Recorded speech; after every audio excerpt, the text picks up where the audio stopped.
So it's interesting that there's still remnants of polygamy in the church today. Like, obviously, we have the history of it that you can't erase, but it's weird that there's still things in the church that have to do with polygamy that are still, like, active and going.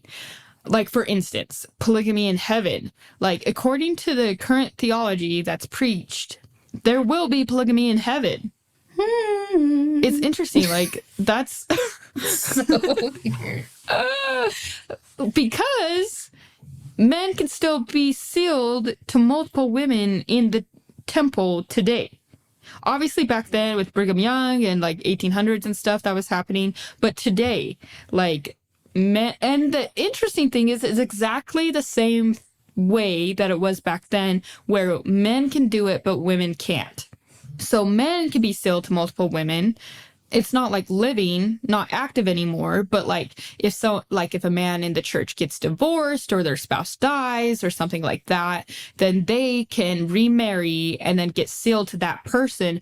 But in the same situation, a woman cannot do that. If she is sealed to her first husband and they divorce or death or something like that, and she remarries, it has to stay a civil marriage, and she cannot get sealed to this husband, her current husband, in the temple because she's already sealed to her first husband. So she has to get a temple divorce from her first husband in order to be sealed to one, because she only gets one. That's so wild. It is crazy. It's very interesting. So that still is an active part of the church.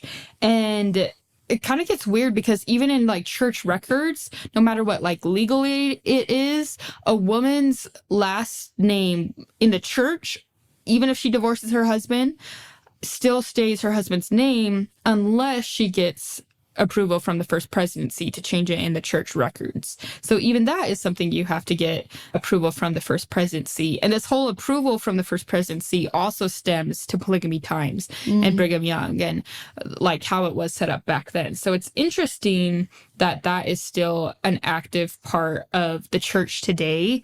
And another big thing that's interesting is section 132 in the Doctrine and Covenants, which is the revelation about polygamy.